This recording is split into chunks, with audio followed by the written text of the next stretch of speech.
জানিয়ে দিব এই মুহূর্তে আমাদের হাতে এসেছে গুরুত্বপূর্ণ আপডেট বাংলা সংবাদের শিরোনাম।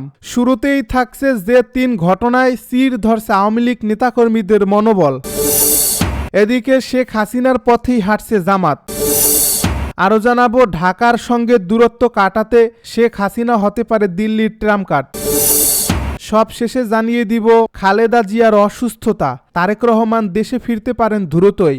এতক্ষণ শুনছিলেন হাতে থাকা আপডেট সংবাদের শিরোনাম, এবারে বিস্তারিত। তবে তার আগে অনুরোধ রইল ভিডিওটিতে একটি লাইক এবং কমেন্ট করে জানিয়ে দিন ভিডিও সম্পর্কে আপনার মূল্যবান মতামত। আরও জানিয়ে দিন ভিডিওটি কোথা থেকে দেখছেন বা কোন জেলা থেকে দেখছেন।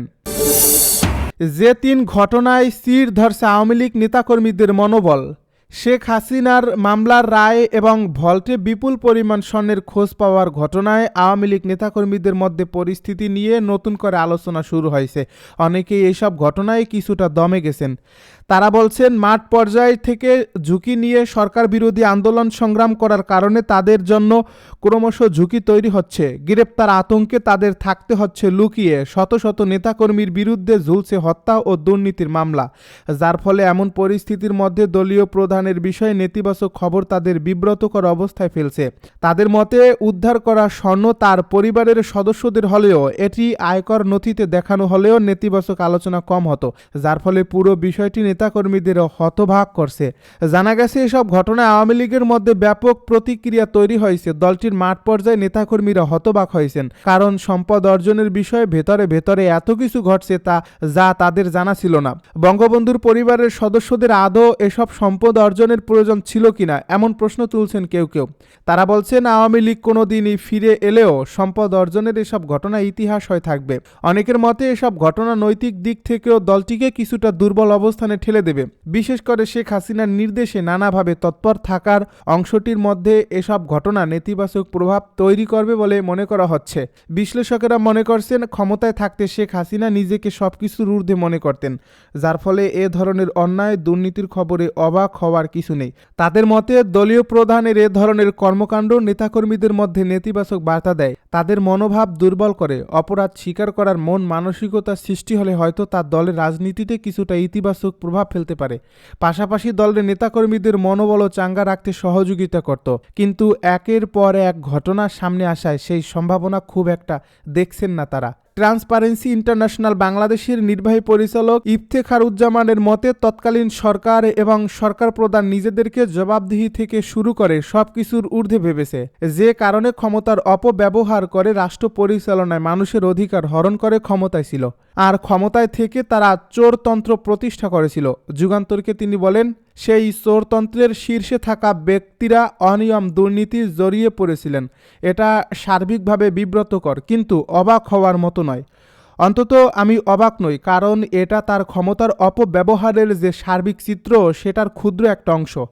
তিনি আরও বলেন, তবে সৌভাগ্যের বিষয় যে এগুলো এখন জবাবদিহির মধ্যে আনার একটা ক্ষেত্র বা সুযোগ তৈরি হয়েছে, যার প্রথম পদক্ষেপ হিসেবে প্লট দুর্নীতি মামলার রায়টা হলো। আমার জানা মতে আরও অন্তত 5 থেকে 6টা মামলায় তার ও পরিবারের সম্পৃক্ততার বিষয়গুলো আছে, যেখানে আয়ের উৎস নেই, কর ফাঁকি আছে, ডকুমেন্টেশন নেই, ফলে প্রতারণা এখনও চলে আসবে, যার ফলে প্রতারণা এখানেও চলে আসবে। শেখ হাসিনা ও তার পরিবারের 832 ভরি স্বর্ণের খোঁজ পাওয়ার ঘটনায় দেশের রাজনীতিতেও আলোচনা নতুন মাত্রা পেয়েছে। কারণ আওয়ামী লীগের সভাপতি শেখ হাসিনা কথায় কথায় বলতেন তিনি বঙ্গবন্ধুর মেয়ে, তার কোনো সম্পদ নেই, সম্পদের দরকারও নেই। কিন্তু সেই শেখ হাসিনাই ভল্টে এত স্বর্ণ লুকিয়ে রেখেছিলেন কেন? আর তাছাড়া স্বর্ণ থাকলে সেটি আয়কর ফাইলে তিনি দেখাননি কেন, সে প্রশ্নও উঠছে। তাছাড়া দুর্নীতি প্রসঙ্গ উঠলেই শেখ হাসিনা কথায় কথায় খালেদা জিয়া ও তারেক রহমানের নামে বিষেধাঘার করতেন। তাহলে নিজে তিনি কেন সতর্ক থাকলেন না, সেই প্রশ্নও উঠছে। বলা হচ্ছে তিনি নিজে এবং তার পরিবারের সদস্য ও নিকট আত্মীয়দের বেশিরভাগই 5 অগাস্টের আগে ও পরে নির্বিঘ্নে দেশ ছাড়তে পারলেও বিপদে ফেলে গেছেন তৃণমূল নেতাকর্মীদেরকে। শেখ হাসিনার পথেই হাঁটছে জামাত এমন মন্তব্য করে চট্টগ্রাম মহানগর বিএনপির সাবেক সাধারণ সম্পাদক আবুল হাশেম বক্কর বলেছেন, শেখ হাসিনা যেভাবে প্রশাসনকে ব্যবহার করে দিনের ভোট রাতে ব্যালট বক্সে ভরেছিলেন, জামায়াতও সেই পথেই হাঁটতে চাইছে। শাহজাহান চৌধুরীর বক্তব্যে সেটা স্পষ্ট হয়েছে। শুক্রবার বিকালে তিনি নগরীর লালদিঘি জেলা পরিষদ চত্বরে এসব কথা বলেন। চট্টগ্রাম ৯ সংসদীয় আসনের ভোটারদের ধানের শীষ প্রতীকে ভোট প্রদানে উৎসাহিত করে রাষ্ট্রকাঠামো মেরামতের ৩১ দফা বাস্তবায়নে জনমত গঠনের লক্ষ্যে কোতোয়ালী থানা বিএনপির উদ্যোগে আয়োজিত জনসংযোগ পূর্ব সমাবেশে প্রধান অতিথির বক্তব্য রাখেন তিনি। আবুল হাশেম বক্কর বলেন, জামায়াতের নেতা শাহজাহান চৌধুরীর সাম্প্রতিক মন্তব্যই প্রকাশ পেয়েছে তার প্রশাসনকে নিয়ন্ত্রণে নিয়ে সাজানো নির্বাচনের নীল নকশা আঁটছে। এই চক্রটি ইচ্ছাকৃতভাবে নির্বাচন বিলম্বিত এবং প্রক্রিয়াকে প্রশ্নবিদ্ধ করতে সক্রিয় ভূমিকা পালন করছে। তিনি বলেন, তারা কখনো পিআর পদ্ধতির কথা বলে, কখনো গণভোটের দাবি তোলে, আবার ৩০০ আসনই প্রার্থী দিয়ে রাত দিন প্রচারণা চালাচ্ছে। তাদের উদ্দেশ্য পরিষ্কার, তারা ধর্মকে ব্যবহার করছে এবং নির্বাচনকে প্রভাবিত করতে চাইছে, ভোটের মাঠ নিয়ন্ত্রণে নেওয়ার প্রস্তুতি চালাচ্ছে। সমাবেশ শুরুর আগে বিএনপির চেয়ারপারসন বেগম খালেদা জিয়া রোগমুক্তি কামনা করে দোয়া ও মোনাজাত করা হয়।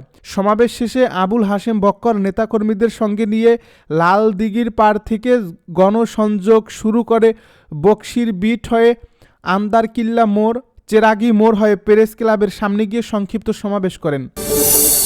ঢাকার সঙ্গে দূরত্ব কাটাতে শেখ হাসিনা হতে পারে দিল্লির ট্রাম্প কার্ড। মৃত্যুদণ্ডপ্রাপ্ত সাবেক প্রধানমন্ত্রীকে কি ফেরত দেবে ভারত? বাংলাদেশের পাঠানো ৩টি চিঠির জবাব এসেছে মাত্র একবার। যদিও বাংলাদেশের পরবর্তী রাজনৈতিক সরকারের সাথে সম্পর্ক উন্নয়নে শেখ হাসিনাকে তুরুপের তাস হিসেবে ব্যবহার করতে পারে ভারত, এমন মনে করছেন কূটনৈতিক বিশ্লেষকেরা। যদিও দিল্লি বলছে বাংলাদেশের অনুরোধটি খতিয়ে দেখছে তারা। ইতিমধ্যে দুই দেশের জাতীয় নিরাপত্তা উপদেষ্টাদের বৈঠক করছেন। সেখানে কি সত্যিই বরফ গলছে তা এখনও স্পষ্ট নয়। দেশটির পররাষ্ট্র সচিবও জানিয়েছেন তারা নির্বাচিত সরকারের সঙ্গে কাজ করতে আগ্রহী।